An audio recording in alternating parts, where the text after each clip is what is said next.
good afternoon, Bethany. I'm glad you can join me. So tell me a little bit about yourself and why you're here. I'm here because my mother sent me, but I'm not really happy with myself. I'm not accepted in school. She wants me to be like her. I'm nothing like her. It's just hard being a teenager. Okay. You mentioned you don't look nothing like your mom. What does she look like in comparison to you? She's Caucasian, blonde hair, green eyes. Okay. So it seems to me like you're having a lot of issues with your self-image and issues at school. What's going on at school exactly? Everyone's so mean, and she keeps pressuring me to join the cheerleading squad. I can't do a jump. It's not for me. My grades are not as good as hers either. It's different now. She's old-fashioned. She doesn't understand the change. Okay.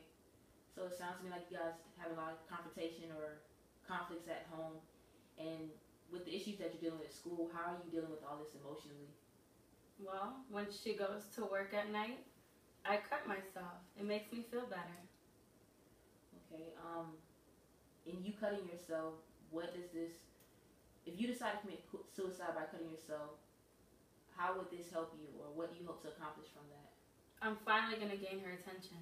It's going to take for me to be gone for her to realize her baby's no longer here. Okay. And so, obviously you don't want to, lose your life, because I can tell that, and your mom doesn't want you to lose your life either because she brought you here. So my question to you is, what is your objective? Like, what do you want to get out of this today? I just want her attention. I don't know how else to get it. Okay, well, what I'm gonna just give you a little bit of my backdrop and what my objective is for you.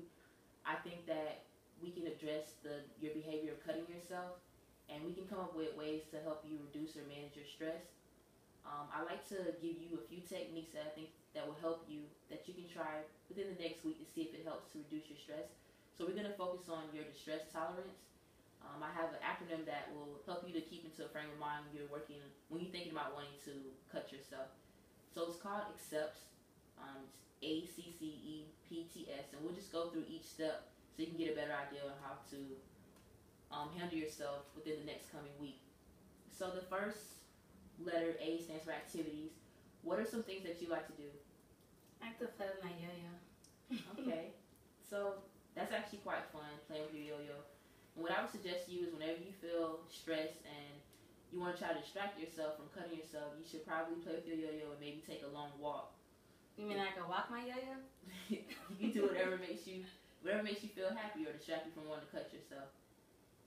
The next point, the C, stands for contribution. Try to help others and not think about yourself. So are you involved in any other groups or organizations outside of school? I do help with the church ministry with the kids. Okay, that's awesome.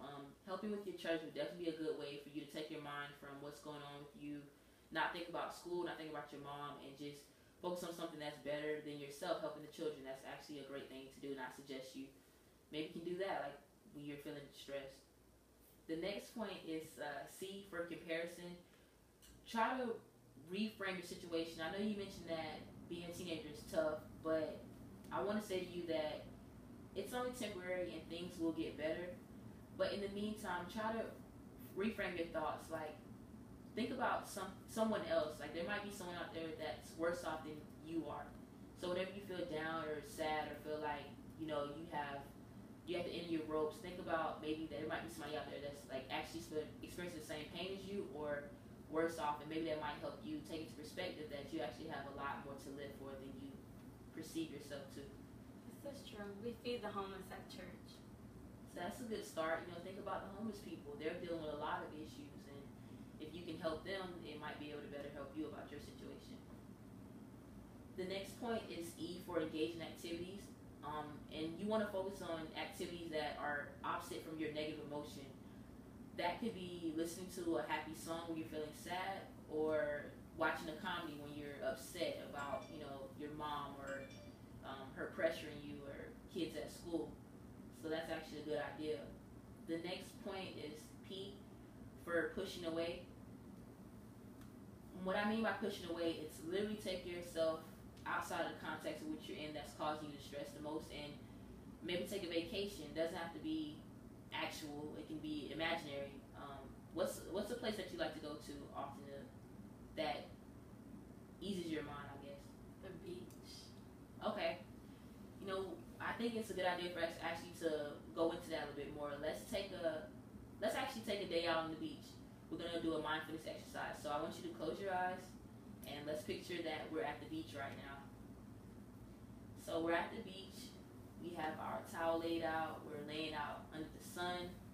We have a nice cool beverage, maybe a glass of water, a bottle of water. And just tell me what you see right now at the beach. I see the waves coming up. I see the birds chirping and flying. I see the kids on the boardwalk with their rollerblades. Okay. Now, with all that going on, what do you actually hear at the beach? I hear the waves coming up to the sand. I hear the birds chirping. I hear the bicycle bells. I hear a baby crying because he drops his ice cream. Okay, so let's talk about like some of the bodily sensations. What do you feel at the beach right now? Can you feel like the sand against your skin? Yes, I feel it on my toes. And I'm running it through my fingers. Now, what does this do for you when you take yourself to the beach? Is it peaceful? Is it soothing for you? Yes, I feel so happy. Okay, and so that's the objective. When you're doing this mindfulness exercise, you want to take yourself out of context and take yourself to a happy place to help you distract yourself from wanting to cut yourself or whenever you're feeling emotionally distressed. And so I think that would be very helpful for you. The next point is T for thoughts. It's basically similar to mindfulness, but you want to just have neutral thoughts to distract yourself. And that could be something simple as alphabetizing your CDs or maybe doing laundry or anything that just requires you not to think much and you're just doing some type of activity. And the last point I would like you to focus on is sensation.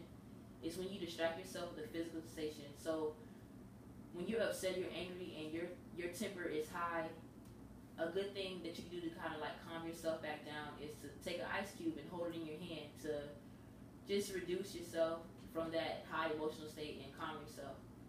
And that's the end of the ACCEPTS acronym, and I would like for you to try that for this next week. And in our next section, we can talk about maybe the pros and cons, if it helped you or not, and we can go from there. Will you think you'll be able to try that this week for me? Yes, I'm going to the beach every day. Okay, great. I'll see you next week, Bethany, and I hope you have a good week. Thank you for listening.